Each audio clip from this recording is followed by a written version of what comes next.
La laringología no es que una patología va separada de la otra, sino a la larga todas están unidas de una o de otra forma.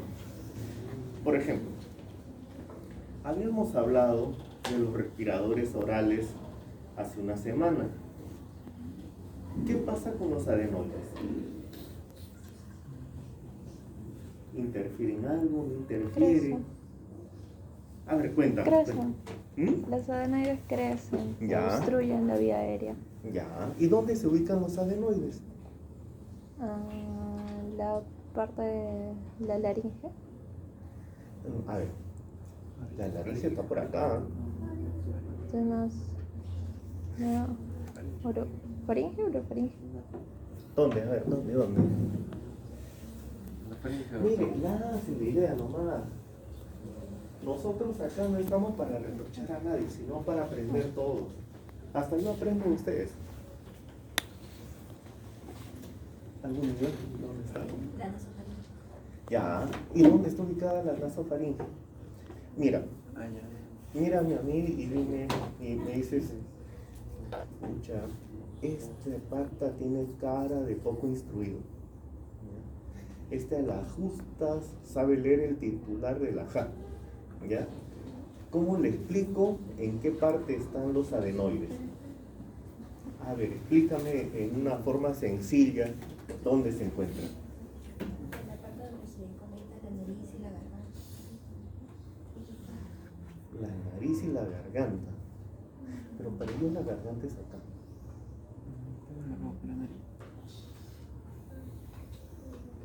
Dime. ¿Las amígdalas?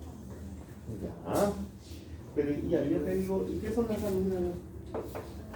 Porque yo voy llevando a mi hijita, ya, digo, ¿sabes qué? Tiene un par de bolas a los costados en la boca, en la garganta. Creo que son 4. O sea, la torácica, la faríngea.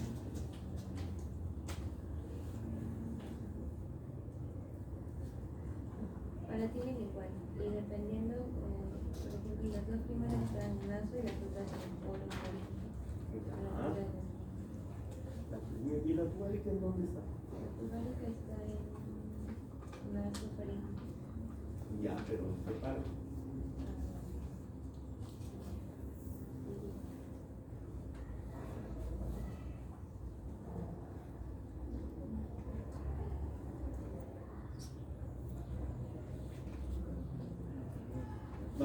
Va muy bien. Falta un pequeño empuje nada más. Pero yo soy una persona poco instruida.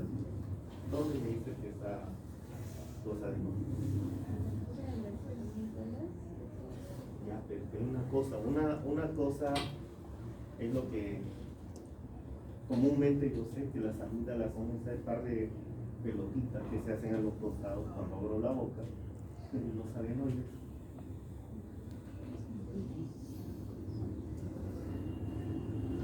Entonces, ¿por qué les pregunto así? Porque ustedes pronto se van a encontrar frente a una persona que no tiene una instrucción como tenemos nosotros la suerte de tener, y van a tener que explicarle eso. A ver, ¿y por qué crecen los adenoides? A ver, fuerte, dale. Los adenoides, doctor, y las amígdalas son tejido linfático. Entonces, justamente, tejido linfático se ve que tiene centros germinales, ¿no? Y todo. Entonces, como hay una infección, ¿no? O sea, agarra antígenos, genera que hay infecciones como tal, ¿no? Genera un aumento del tamaño porque necesita más producción, ¿no? Entonces, Ya, pero si todos tenemos infecciones, ¿por qué no les crece a todos?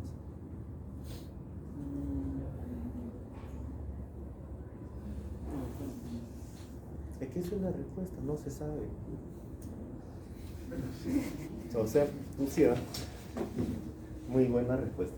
Es que en realidad es así, o sea, no se sabe por qué los adenoides crecen, por qué las amígdalas también crecen.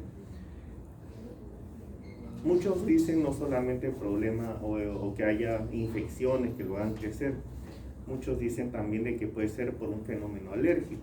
Pero ustedes verán cuánta gente es alérgica y no tiene adenoides grandes, tampoco amígdalas grandes. Entonces, no es la justificación que uno supone. En realidad no se sabe por qué crecen.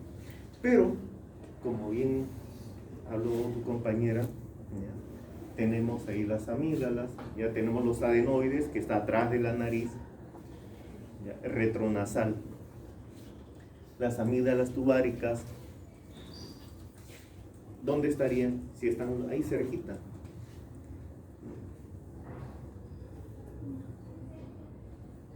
¿Tendría algo que ver con la trompa de Eustaquio? Entonces, más o menos ustedes tienen que ubicarse así. Tenemos las palatinas, que es cuando uno abre la boca, uno ve ahí las amígdalas, y la amígdala, como dijiste, la lingual. ¿Cuál es la importancia de todo esto? Que generan inmunoglobulinas. Por eso es de que los pediatras, ¿alguno acaba de ser pediatras? Ya te vi. Por eso es que muchas veces los pediatras se oponen, dentro de todo, se oponen a que uno le haga una adenoidectomía o que uno haga una amigdalectomía. ¿Ya? Pero se han visto estudios que cuando uno hace una adenoidectomía o una amigdalectomía, pasan 2 o 3 meses y los niveles se recuperan de inmunoglobulina. No decaen. Por ello es importante y es un punto de discrepancia entre los pediatras y nosotros. Por ejemplo, ¿tú qué vas a hacer pediatra? Yo tengo unos adenoides que ya no me deja respirar ya en la noche. Ya, en el día también estoy ahí con la boca abierta. ¿Cuáles son las características especiales de ese niño? Que tiene la hipertrofia adenoidea. Respiran por la boca. Ya, uno respira por la boca. ¿Qué más? Cuando duerme, ronca. Excelente. ¿Cómo están sus dientes? Han estado traídos. Así es. ¿Qué más? Los dientes normales. Claro. Ya, pero también lo otro, a veces los dientes están amontonados, ¿no? O sea, está deformada tu esa arcada dental. El paladar.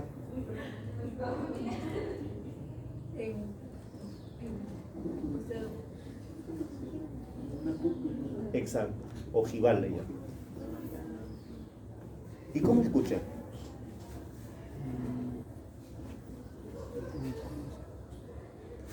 ¿Cómo escucha el niño que está con unos adenoides que le generan obstrucción? Hipoacusia. ¿Y cómo es esa hipoacusia? ¿Conductiva, neurosensorial? Conductiva. No. Neurosensorial. Si obstruye la trompa de Eustaquio afecta el oído medio, el oído medio ya es neurosensorial, ¿no? No, oído interno es neurosensorial, El oído tema medio es es conectivo. de que al inicio, es cierto, es una hipoacusia conductiva porque esos adenoides van a llegar a obstruir a la trompa de Eustaquio. Y si es que obstruyen a la trompa de Eustaquio, ¿qué se altera en el oído medio? La presión. Ya. ¿Y qué más? ¿Qué necesita ese oído medio para trabajar bien?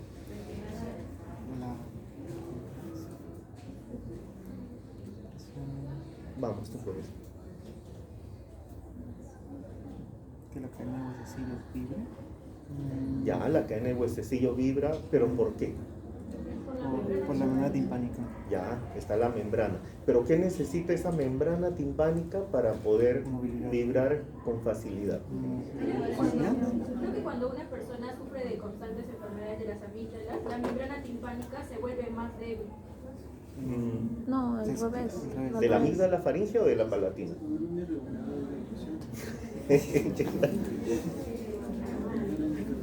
Necesita te agarré, ¿ah? Una membrana permeable.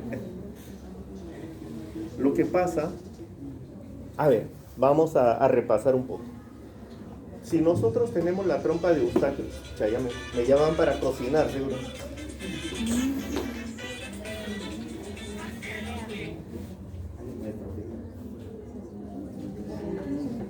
No, claro, ahora voy de todas maneras, ¿ya? Entre 3 y medio. ¿Ya? Ya. Sí, socialítica. ¿Ya? Listo. Quedamos. Es que es una impresión. A ver, vamos repasando. Entonces, la trompa de Eustaquio, ¿cuál es la finalidad de la trompa de Eustaquio? Liberar la presión. Pero ¿quién entra y quién sale a través de la trompa de Eustaquio? Aire, ventilación. Esa es la principal función de la trompa de Eustaquio. Ya. Entonces, si entra el aire, también equipara la presión, ¿ya? El medio nos enrarece. Pero si nosotros tenemos esa trompa de Eustaquio que se obstruye, ¿qué pasa? No hay ventilación. No hay ventilación. Ya. Y si no hay ventilación, ¿qué ocurre? ¿Qué ocurre con esa membrana timpánica? Se retrae. Se retrae. Claro, no se retrae pues en una semana.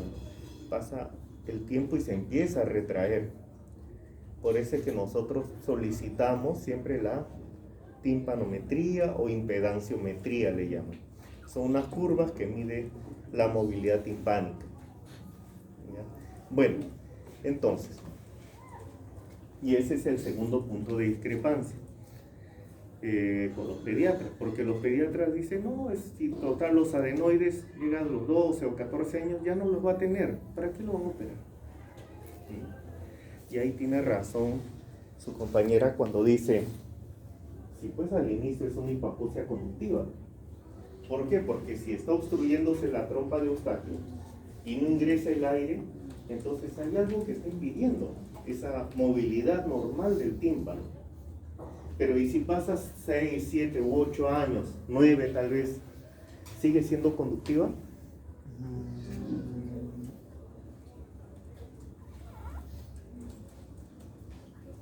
¿Qué? Mixta. Neurosensorial.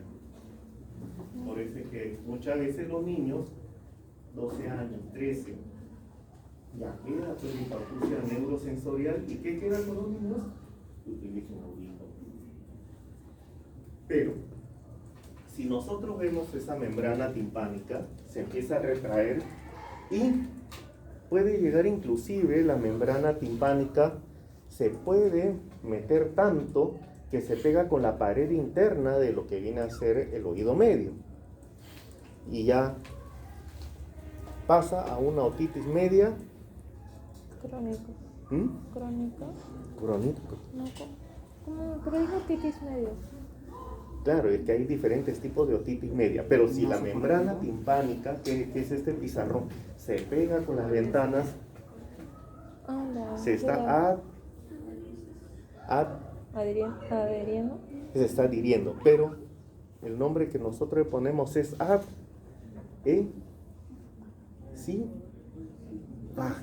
adhesiva.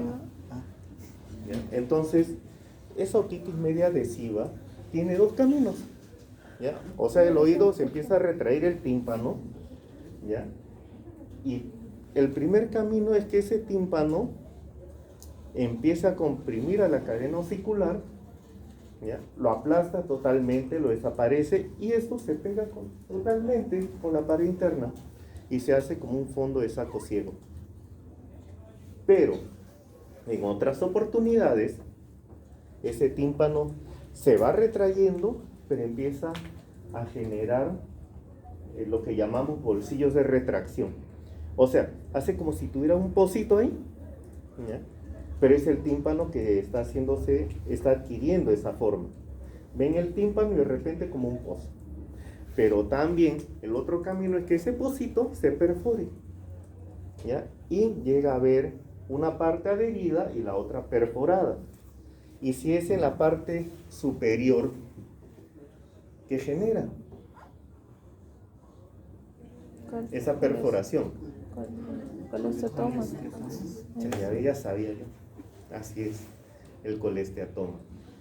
Entonces, como ven ustedes, una cosa va jalando a la otra. Y esa otra se complica y genera más cosas.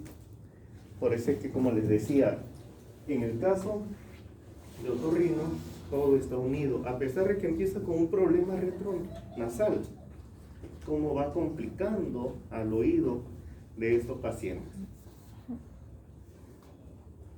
Entonces, si nosotros nos vamos a las amígdalas palatinas, ¿ya? Ustedes las ven ahí. Tenemos el paladar duro, el paladar blando, la úvula y las amígdalas. Entonces, ¿qué músculo forma el pilar anterior? A ver, eso es más fácil. Si se va del paladar hacia la lengua, ¿cómo se llama el músculo? Palatogloso. Palatogloso. ¿Para qué les pregunto? Ya saben, yo sé. Y ese, como acá dice, forma el pilar anterior. ¿Ya? ¿Por qué? Porque la amígdala está así entre dos pilares, el anterior y el posterior. ¿Y cómo se llama el músculo que forma el pilar posterior? Si se va del paladar hacia las paredes laterales de la faringe. Y la amígdala se asienta en un lecho o una base. ¿Cómo se llama ese músculo? Es el único nombre raro ahí. El constrictor superior de la faringe. Entonces, eso es lo que delimita a la amígdala. Respecto a lo que viene a hacer la irrigación, van a encontrar diferentes cosas. Algunos dicen que la palatina descendente se une con la palatina ascendente, que hacen una red vascular y esa es la que va a irrigar a toda la amígdala. Es cierto porque hay varias, no son anomalías, sino varias variantes. En otra va a encontrar que la palatina ascendente se une con la faringe ascendente y la cervical también ascendente. Bien. Al menos lo que nosotros vemos es lo más común, porque nosotros cuando hacemos la amigdalectomía, ¿ya? Nos fijamos principalmente en 3 vasos, no en 2. ¿Ya? Uno que va al polo superior, polo inferior, polo medio. Entonces tenemos que ubicar esta arteria, la ligamos. Ubicamos la de abajo, las ligamos y acá también. Es lo que más frecuentemente encontramos. A ver, las indicaciones.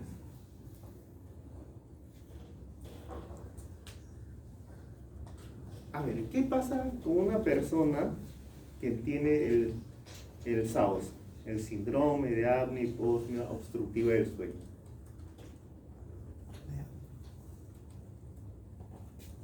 Una pregunta. Y un niño que es roncador, hablamos pues 3, 4 años, ya ustedes le ven la micrognatia como uno de ustedes habló, creo que tú, ¿no? No recuerdo. Ya le operan los adenoides, la amígdala, y ¿cómo va a ser su respiración a futuro? ¿Normal? ¿No es normal? Acuérdense que ya tiene la micrognatia. ¿Cómo ven ustedes esa respiración? Y es importante esto, ¿por qué? Porque uno tiene que explicarle todo a los padres. Es lo mismo un niño roncador de 3 años o 4 que un niño roncador de 10 años.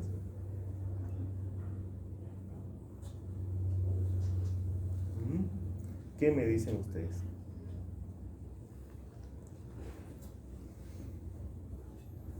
¿Es lo mismo? ¿Sí? ¿No? ¿Por qué? ¿Por qué? Creo que mencionó en la primera clase que había una diferencia en el crecimiento óseo del niño hasta los 4 años. Así es. Y posterior a ello ya se iba a mantener. Entonces, entendería que si es antes de los 4, probablemente sí pueda haber un cambio mucho más notorio en cuanto a nivel de respiración, pero si es después de los 10, probablemente si ya el cambio anatómico se ha instaurado, ya no va a haber gran diferencia. Ya, a ver. Vas bastante cerca a lo que es. Pero a ver. Si yo tengo 3 años, soy roncador. A ver, ustedes ayúdenme también a razonar. A ver. Ya tengo la micrognatia. Estoy en los 4 años de edad. Ya, me operan. Me hacen mi adenoamigdalectomía. ¿Voy a respirar bien en las noches?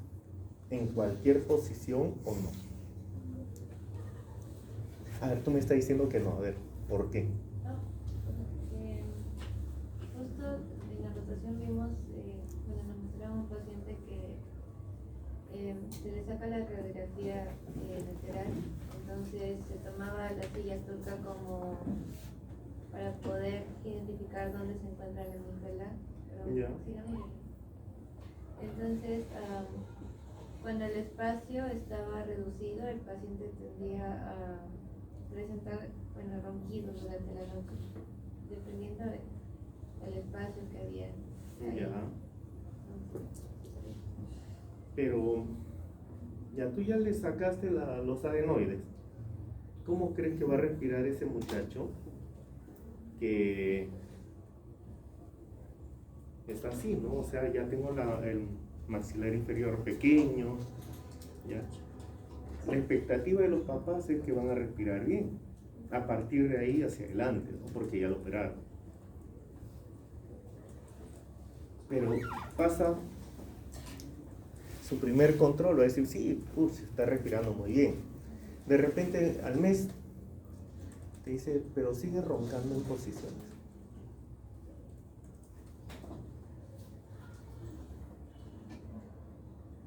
¿Por qué creen que se da eso?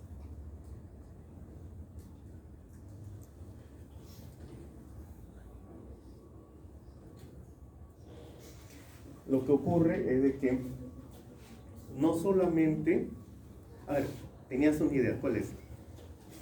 Porque tal vez ya al haber la amígdala ahí, ya queda el espacio, incluso retiramos. A ver, al contrario, si tú retiras la amígdala, le estás generando un espacio. ¿Ya? Pero ¿qué es lo que pasa? Ya hay alteraciones anatómicas, no se olviden de ello.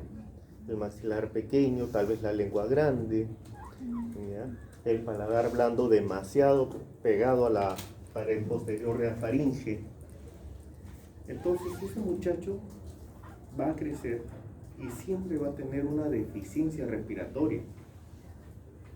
Eso sí va a cargar en menor o en mayor grado, pero va a tener una deficiencia respiratoria porque ya su anatomía está alterada. Por eso es importante que ustedes detecten eso a tiempo. Ahora, ¿cuáles son las características de un paciente roncador? En un paciente apneico, ¿qué es lo que ustedes le ven? Y siempre para cansado. Ya. Ojeroso. Flaco, ojeroso, cansado y sin ilusiones. Ya. ¿Qué más?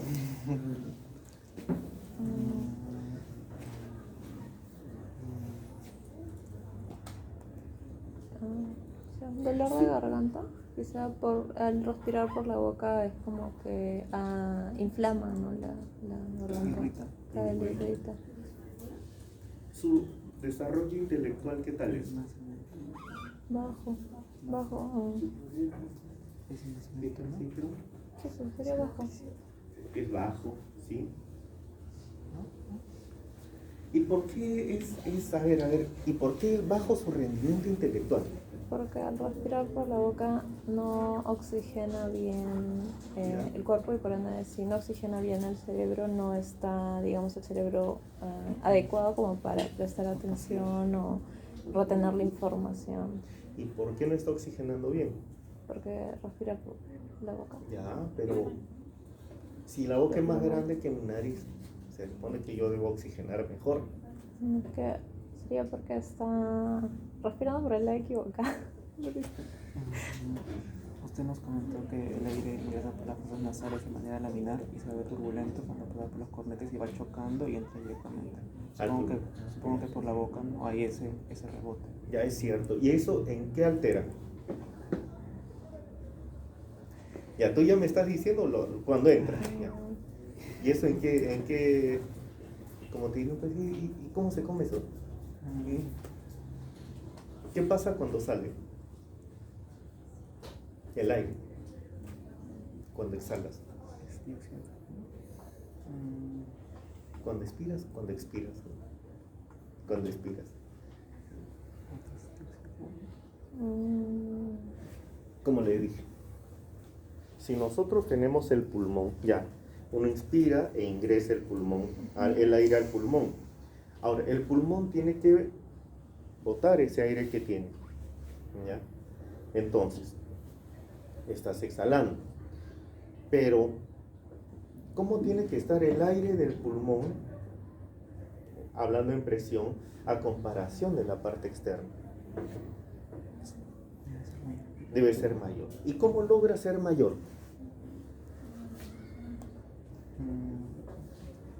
Vamos. Ya me dijiste la entrada, falta la salida. Vamos, tú puedes. Por la misma presión que ejerce. Ya, pero ya, o sea, todos mis músculos respiratorios se están contrayendo. ¿Ya? Pero ¿qué necesita para que aumente la presión dentro del pulmón?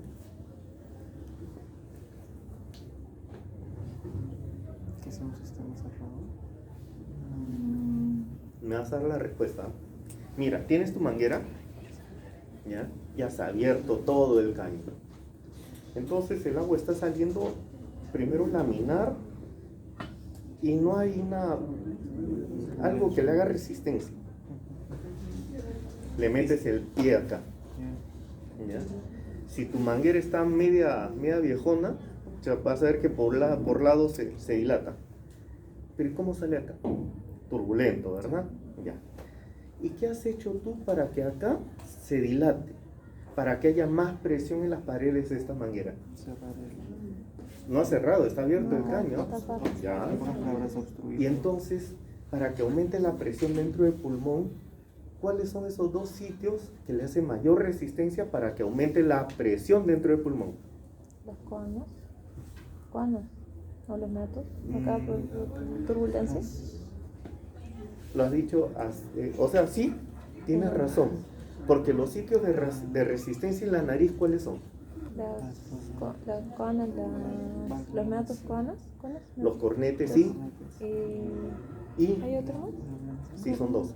Y la válvula nasal interna. ¿Ya? Entonces, ¿qué es lo que pasa? Para que el pulmón llegue a exhalar, ¿ya? Tiene también que aumentar la presión dentro del pulmón. Y justamente tenemos esos dos sitios que hay resistencia a nivel del cuerpo, que es en la nariz.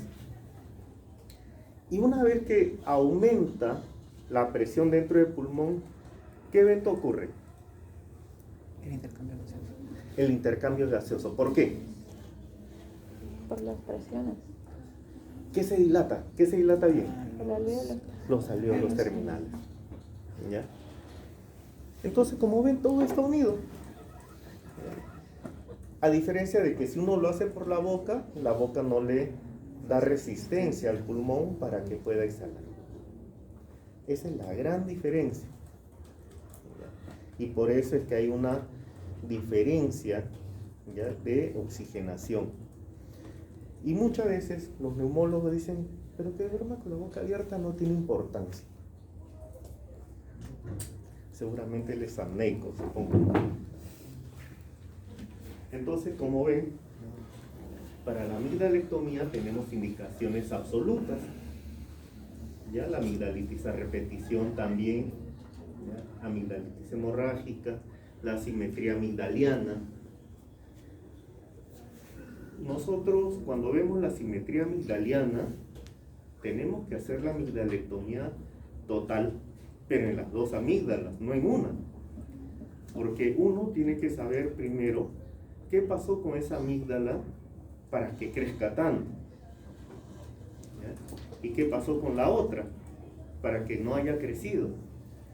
Por eso es importante hacer ese estudio anatomopatológico. Y lo más frecuente son procesos virales, pero también pueden haber procesos tumorales. Entonces todo ello es lo que uno tiene que averiguar.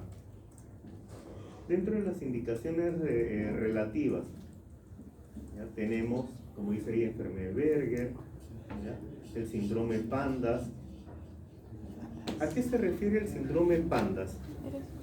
¿Alguno de ustedes sabe?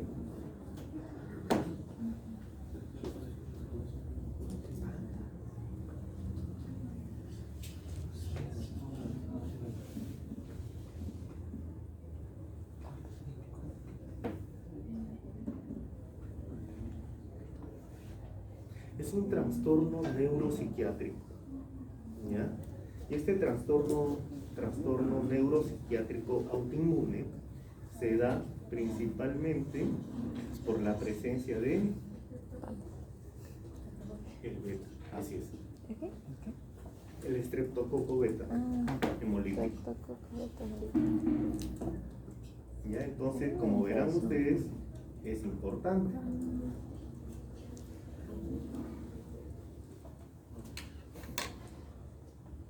El síndrome de FAPA